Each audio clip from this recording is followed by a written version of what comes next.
어느 날 하나님께서 아브라함을 부르셨습니다. 그때 아브라함이 대답합니다. 내가 여기 있나이다. 명령되어진 제사를 드리기 위해서 산으로 올라가는 길에 아들 이삭이 아버지를 부릅니다. 아버지. 아브라함이 또 대답합니다. 내가 여기 있다. 그리고 그 아들을 잡으려고 할 때 하나님께서 다시 그를 부르십니다. 그때 아브라함은 또 대답합니다. 내가 여기 있나이다. 여러분, 내가 여기 있습니다 라는 이 말이 이 아브라함에게는 어떤 의미였을까요? 그것은 하나님께서 말씀하실 때 듣고자 준비되어진 마음이고, 그의 아들이 아버지에게 뭔가를 이야기하려고 할 때 어쩌면 내 손으로 너를 잡아야만 된다라는 마음의 전제 속에서 지금 그 아들이 아버지에게 무슨 말을 하든지 어쩌면 이 말이 아버지인 자기 자신에게 마지막 하는 말일지도 모른다라는 간절한 애틋한 그 모든 마음이 포함되어져서 아들에게 했던 말이 아들아 내가 여기 있다. 그리고 아들을 잡으려고 할 때도 천사가 다시 그를 부를 때 그는 고백하죠. 내가 여기 있나이다. 어떤 모습으로 있습니까? 당신이 말씀한 대로 순종하는 모습으로 내가 지금 여기 있습니다. 들으려고 하는 마음으로 여기에 있고, 내 손으로 잡아야 되는 아들, 그 아들이 내 이름을 부를 때에 내가 너와 함께 지금 여기 있다. 흔히 하는 말 그대로 만감이 교차하는 마음으로 그는 이 말을 했을 겁니다. 여러분, 우리가 주님 앞에 있기를 주의 이름으로 축원합니다.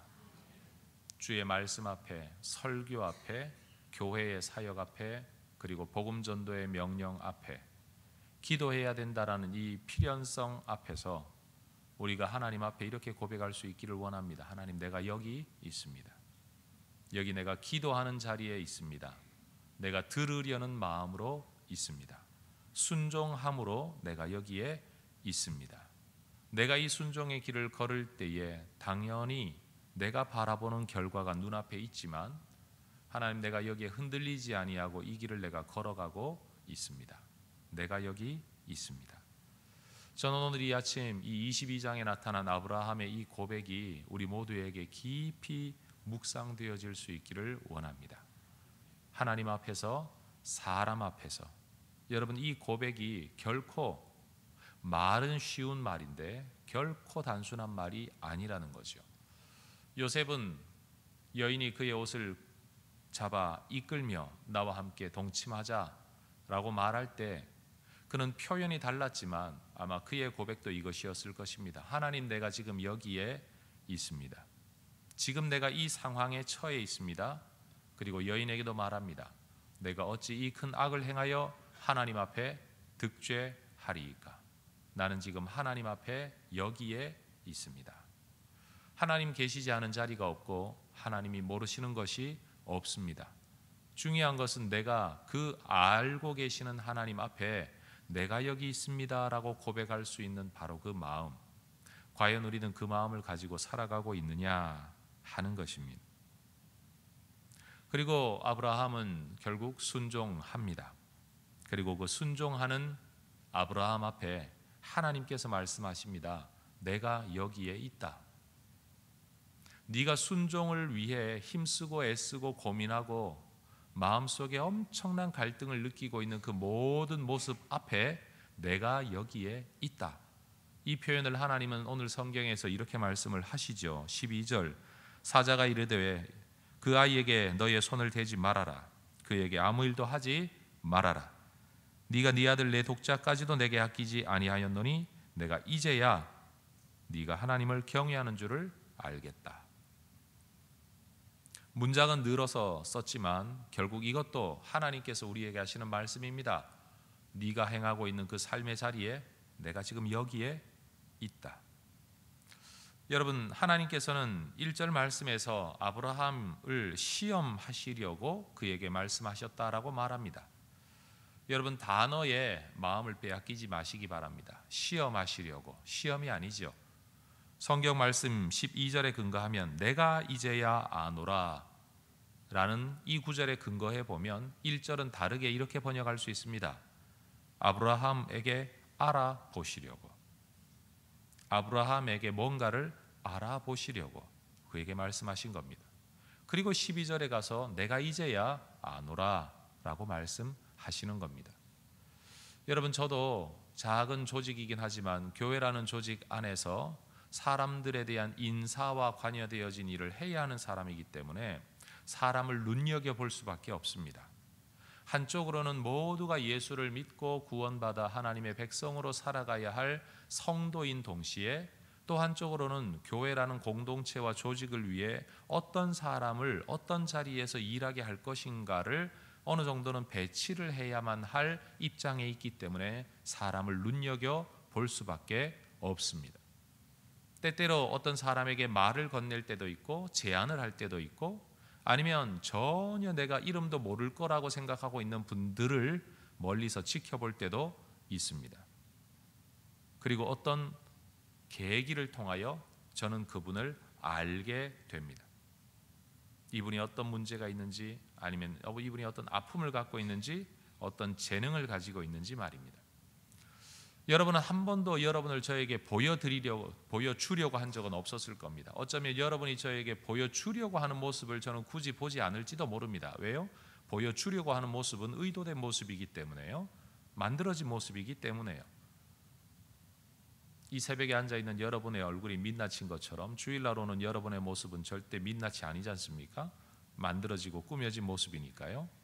바로 그런 거죠. 우리 하나님께서 하나님의 때에 하나님의 장소에서 하나님이 보고 싶으신 것이 있다는 겁니다. 우리는 하나님 앞에 나와서 내가 이 자리에 지금 이 시간에 있으니 이것만 봐주세요라고 말을 하지만 하나님은 언제 우리를 보고 계실지 아무도 모르는 겁니다. 그리고 어떤 모습 때문에 그렇게 우리를 평가하시는지 실질적으로 우리는 알지 못한다는 겁니다. 오늘 이 아침에 여러분 기도의 자리에 나와 있는 여러분의 모습만으로 하나님이 평가하신다면 얼마나 좋겠습니까? 남이 안 하는 자리에, 남이 힘들어하는 시간에 나와 앉아 있으니 좋은 점수 받을 것을 우리는 기대할 수 있지 않겠습니까? 그런데 하나님이 정말 보고 싶으신 것이 이 새벽에 나와 앉아 있는 모습일까? 하나님께서는 아브라함에게 보고 싶은 것, 알고 싶은 것이 있으셨습니다. 그래서 말씀하셨고 명령하셨습니다. 그리고 아브라함은 그것을 하나님께 보여드렸습니다.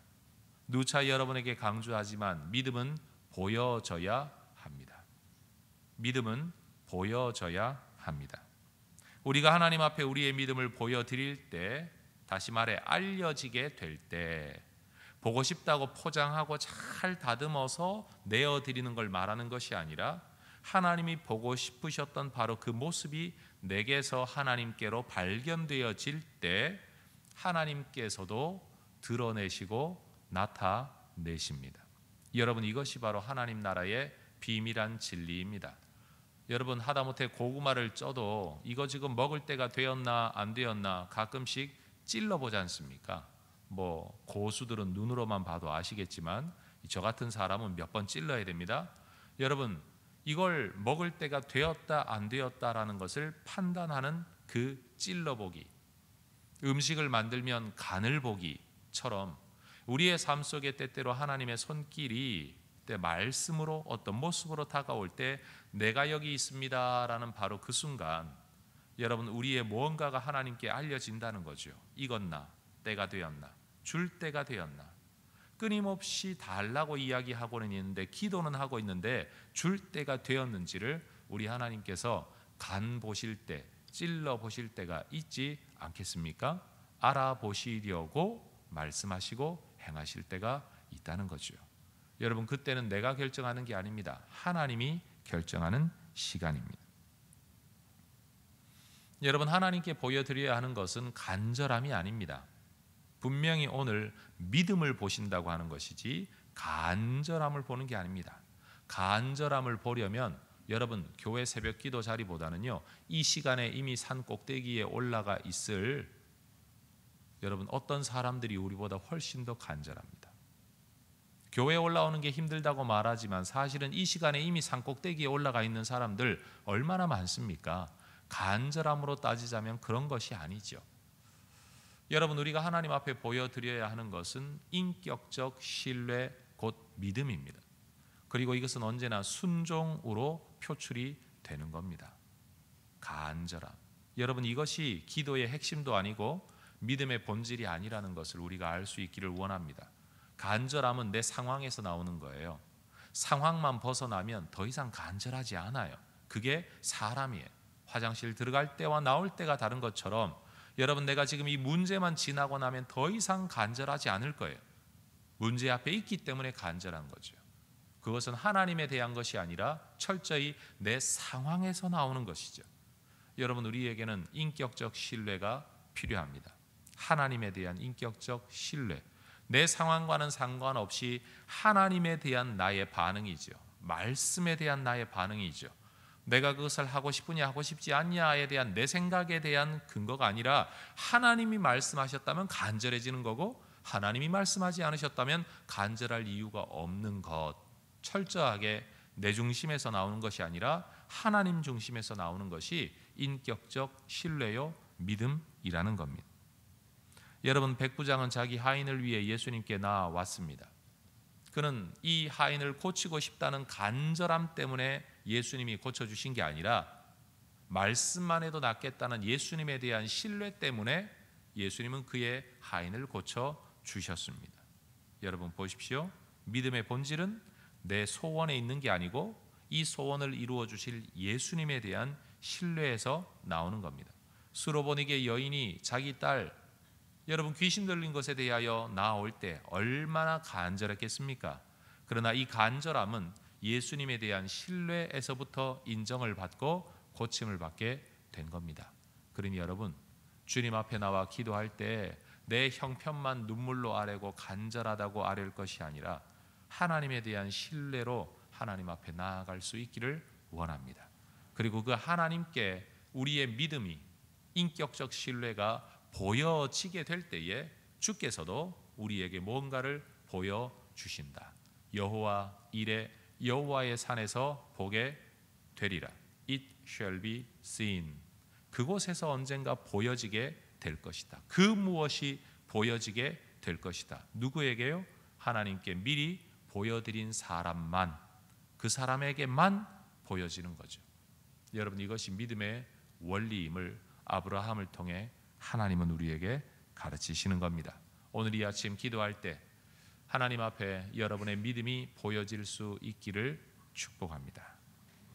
나와 앉아 있다는 것이 아니라 나와 앉아 있는 여러분의 마음 속에 뭐가 들어있는지가 하나님 앞에 보여질 수 있기를 원합니다. 그리고 그것이 하나님께서 우리를 위해 예비하신 또 다른 은혜를 보여줄 때가 되었구나라고 판단하시게 되는 계기와 어떤 시점이 될 수 있다면 얼마나 좋을까요? 그런데 그건 제가 결정할 문제가 아닌 것 같아요. 철저히 하나님이 결정하실 문제이죠. 우리 모두 하나님 앞에 간절함, 그 위에 믿음으로 나아갈 수 있기를 원합니다. 주의 말씀 앞에 내가 여기 있나이다 응답하실 수 있기를 축복합니다. 기도하겠습니다.